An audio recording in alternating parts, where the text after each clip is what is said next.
Hi friends, வணக்கம். Welcome to தினப்படி சமையல். இன்றைக்கி நம்ம பார்க்க போகிற ரெசிபி பாவக்காய் புளி குஜ்ஜு.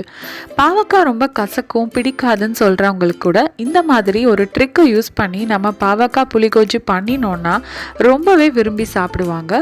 இதுக்கு தேவையான பொருட்கள் டீட்டெயிலாக டிஸ்கிரிப்ஷன் பாக்ஸ்லேயும் கொடுத்துருக்கேன். வாங்க இதுக்கு என்னென்ன பொருட்கள் தேவைங்கிறத பார்க்கலாம்.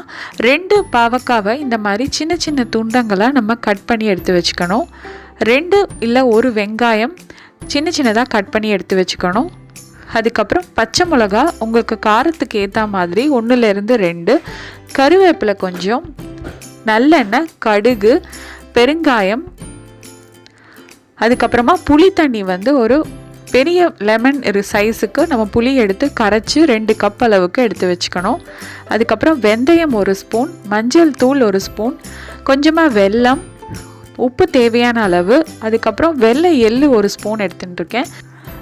அதுக்கப்புறமா ரசப்பொடி 1லேருந்து 2 டேபிள் ஸ்பூன் ஆட் பண்ணிக்கலாம். அந்த காரத்துக்கு தகுந்த மாதிரி நீங்கள் போட்டுக்கோங்க. உங்களுக்கு சாம்பார் பொடி வேணும்னாலும் அதையும் ஆட் பண்ணிக்கலாம். இப்போ ஒரு வாணலியில் நம்ம 2 டேபிள் ஸ்பூன் அளவுக்கு நல்லெண்ணெய் விட்டுக்கலாம். நல்லெண்ணெயில் பண்ணால் தான் இந்த கொஜ்ஜு நல்லாயிருக்கும். எண்ணெய் சூடானதும் அதில் கடுகு போடலாம். கடுகு பொரிஞ்சதும் வெந்தயம், வெள்ளை எள்ளு, பச்சை மிளகா, பெருங்காயத்தூள், கருவேப்பிலை, அதுக்கப்புறமா நம்ம சின்ன சின்னதாக கட் பண்ணி வச்சுருக்கிற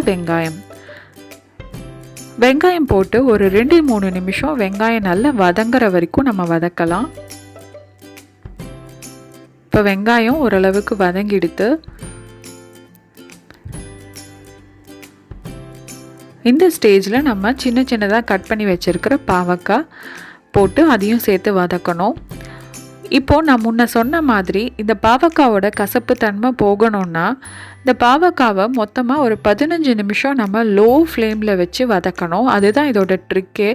நீங்கள் பாவக்காய் கறி பண்ணாலும் சரி, பாவக்காய் வச்சு எந்த ஐட்டம் பண்ணாலுமே பாருங்கள், இந்த கலர் வர்றதுக்கு கிட்டத்தட்ட 15 நிமிஷம் ஆச்சு எனக்கு.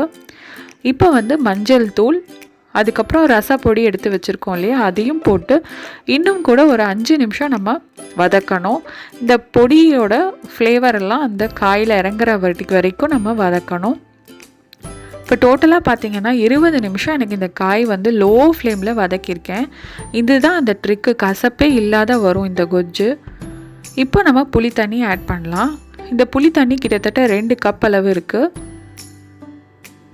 ஸ்லைட்டாக திக்காக ஆட் பண்ணிக்கோங்க. நல்லா கலந்து விட்டுட்டு இதுக்கு தேவையான அளவு உப்பு ஆட் பண்ணிக்கலாம்.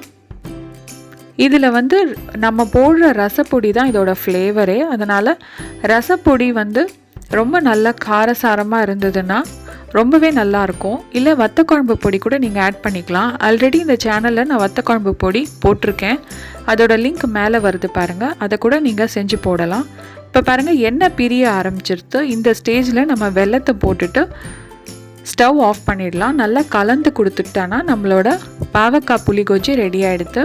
இது ரொம்ப சிம்பிளாக பண்ணிடலாங்க. பாவக்காவோட கசப்பு வரவே வராது. நல்ல சுடுற சாதத்தில் நல்ல நெய்யோ நல்லெண்ணெயோ விட்டு ஒரு அப்பளம் வச்சு சாப்பிட்டோன்னா ரொம்பவே நல்லாயிருக்கும், உடம்புக்கும் ரொம்ப நல்லது. நீங்களும் இந்த ரெசிபி பண்ணி பார்த்துட்டு எப்படி இருக்குன்னு எனக்கு கமெண்ட் பாக்ஸில் கமெண்ட் பண்ணுங்கள். தினப்படி சமையல் சேனல் பிடிச்சிருந்துன்னா சப்ஸ்கிரைப் பண்ண மறந்துடாதீங்க. உங்கள் ஃப்ரெண்ட்ஸ் கூடயும் ஷேர் பண்ணுங்கள். இன்னொரு இன்ட்ரெஸ்டிங் ரெசிபியோடு நான் உங்களெல்லாம் சந்திக்கிறேன். அது வரைக்கும் டேக் கேர், பாய்.